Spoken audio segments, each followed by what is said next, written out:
अस्सलाम वालेकुम। वालेकुम अस्सलाम वरहमतुल्लाह। सर क्या नाम है आपका? मोहम्मद अकरम कंबो मेरा नाम है। मोहम्मद अकरम साहब, कौन सा इलाका, कौन सी जगह ये विहाड़ी के साथ है, 2 किलोमीटर पे लुडन रोड पे 39 WB यहाँ हमारी रिहाइश है। कब से शौक कर रहे हैं मोरों का? ये 5-6 साल से मैं ये मोर के जो शौक़ से वाबस्ता हूँ। और इस शौक को कारोबार में बदले हुए कितनी देर हो गई है? 3 साल हो गए। तो क्या सोच दिल में आई कि आपने इसको प्रोफेशन में तब्दील कर दिया? सोच असल में ये है कि जब मैं इस पे टाइम दे रहा था, इसको वक्त दे रहा था शौक़ के तौर पे, तो मैंने कहा कि इतना इसको वक्त दे रहा हूँ तो इससे मुझे अर्निंग भी होनी चाहिए। तो मैं इस तरफ आया हूँ।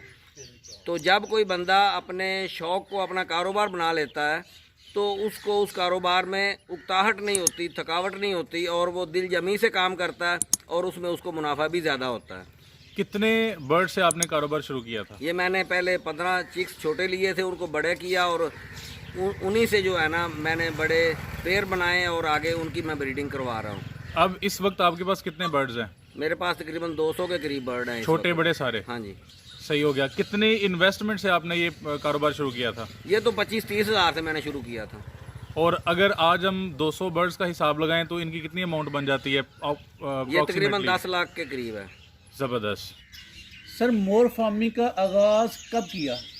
ये 5 साल पहले मैंने शुरू किया और बिल्कुल छोटे लेवल पे कम खर्चे से मैंने इसको शुरू किया और छोटे बच्चे मैंने लिए और उन बच्चों को बड़ा करके फिर मैं आगे इसको लेके आया हूँ ताकि कम खर्चे में मैं ज़्यादा पैसे बचा सकूँ। मोर फार्मिंग करने का जहन कैसे बना? ये कुदरत का अनमोल तोहफ़ा और ख़ूबसूरत परिंदा है और मुझे ये अच्छा लगता था। मैंने शौक़ के तौर पे उसको शुरू किया, लेकिन जो शौक़ था उसको मैंने अपने कारोबार की तरफ शिफ्ट किया। आप इसकी ब्रीडिंग करवा रहे हैं, उसके लिए आपने इंक्यूबेटर रखे हुए हैं। कहा यह जाता है कि इंक्यूबेटर में इसका रिज़ल्ट अच्छा नहीं रहता। आपके यहाँ कैसा रिज़ल्ट रहा? इस हद तक आपकी बात बिल्कुल दुरुस्त है कि इंक्यूबेटर में जो कुदरती तरीका बच्चे निकलवाने का है उससे इंक्यूबेटर में रिज़ल्ट कम आता है, लेकिन अगर उसको मैनेज किया जाए, टेम्परेचर को, ह्यूमिडिटी को और उसकी जो टर्निंग है अंडे की उसको अगर सही तरीके से किया जाए तो 80% तक भी कंप्यूटर का रिज़ल्ट आ सकता है। लेकिन कम इल्मी की वजह से या अपनी गफलत की वजह से लोग अपना नुकसान करते हैं और अंडों में से बच्चे कम निकलते हैं। लेकिन कुदरती जो तरीका है अगर वो भी अपनाया जाए तो उसमें भी पेरू के ज़रिए और मुर्गियों के ज़रिए और ख़ुद जो पीकॉक की हैन है ये भी अच्छे बच्चे निकाल सकती है। अंडों से बच्चे तो निकल आते हैं लेकिन उनको पालने का मरहला बहुत मुश्किल होता है। बहुत सारे लोगों के जो है चिक्स ज़ाया हो जाते हैं।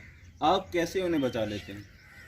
मोर का जो परिंदा है ये जंगली परिंदा होने के बावजूद इसका जो बच्चा है इंतहाई हसास होता है और शुरू के जो दिन हैं उसमें इसकी मॉर्टेलिटी या शरह अमवात बहुत ज़्यादा होती है।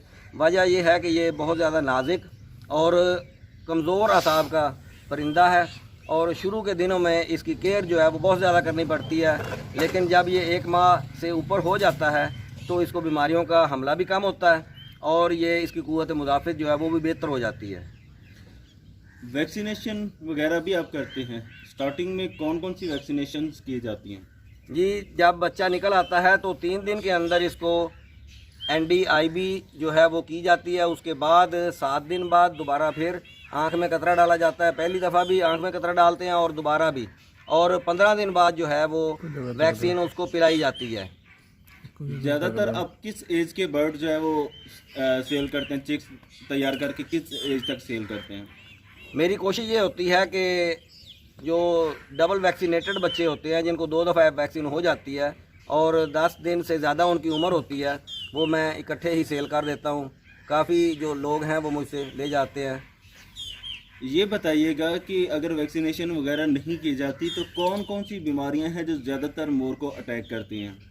वैक्सीनेशन के हवाले से जो सबसे बड़ी बीमारी है हमारे परिंदों की वो रानीखेत है, Andy castle, new castle disease Andy, तो वही ज़्यादा इसको इफ़ेक्ट करती है।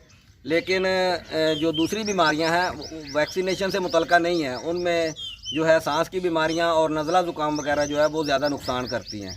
अगर वैक्सीन जो है वो करते रहें हम तो इसमें जो है वो हमारा नुकसान जो है वो नहीं होता, क्योंकि दूसरी बीमारी में एक आधा बर्ड जो है वो ज़ाया होता है। लेकिन वैक्सीन की वजह से अगर वैक्सीन ना की हुई हो तो पूरे का पूरा फार्म भी खाली हो सकता है। सही। इसकी फीड के हवाले से बता दीजिएगा कि जब छोटा बच्चा होता है तो आप कौन सी फीड देते हैं और बड़ा होने के बाद कौन कौन सी फीड दी जाती है?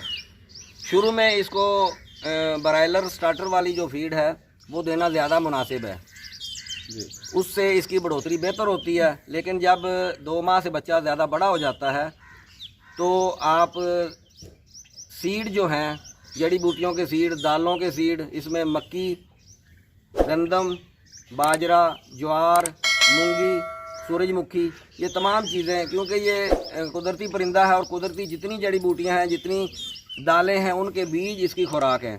तो ये शौक़ से तमाम बीज खाता है। तो आप इसको इकनॉमिकल भी बना सकते हैं। वो फीड आपको तैयार फीड से सस्ती भी पड़ेगी और आपका ख़र्चा भी कम होगा। लेकिन अगर कोई बंदा ऐसा नहीं कर सकता तो वो ब्रायलर वाली, और जब वो बड़े हो जाएं तो अंडों वाली फीड जो है वो इनको मुर्गियों वाली फीड ही दी जा सकती है आसानी के लिए। मोर की कितनी अक़साम पाकिस्तान में पाई जाती हैं और आपके पास कौन कौन सी अक़साम मौजूद हैं? बुनियादी तौर पर मोर की 2 ही किस्में हैं, एक ग्रीन जावा और दूसरी इंडियन, हमारे इलाके का मोर, इंडियन ब्लू उसको कहते हैं। लेकिन बाकी सारी म्यूटेशन हैं इसमें। मेरे पास सफ़ेद मोर भी हैं और सफ़ेद और इंडियन ब्लू का क्रॉस पाइड भी हैं और ग्रीन जावा का क्रॉस एमरल्ड ग्रीन भी मेरे पास है और ब्लैक शोल्डर भी है। सही। और इसके अलावा मेरे पास कैमियो भी है। सर, मोर फार्मिंग की बात कर रहे हैं। जब हम मोर फार्मिंग की बात करते हैं तो अक्सर दोस्त पूछा करते हैं कि क्या मोर फार्मिंग करने के लिए कोई लाइसेंस वगैरह बनवाना पड़ता है?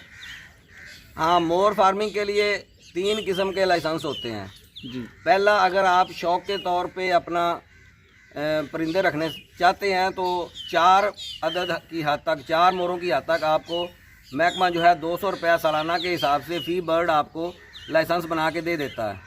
और अगर आप ब्रीडिंग करते हैं तो आपको ब्रीडिंग फार्म का लाइसेंस बनवाना पड़ेगा। उसके लिए तकरीबन 10,000 रुपया उसकी सालाना फ़ीस है। और अगर आप तजारत करते हैं तो आपको लाइसेंस जो है वो ट्रेडिंग का बनवाना पड़ेगा। उसके लिए 35,000 रुपया सालाना फ़ीस है। सर, मोर का चूँकि आपने शुरू में कहा कि इसके लिए अगर कोई बंदे का जहन है तो पहले इसके लाइसेंस की तरफ जाए, प्रॉपर अप्रूवल ले, उसके बाद अक़साम की सिलेक्शन करे।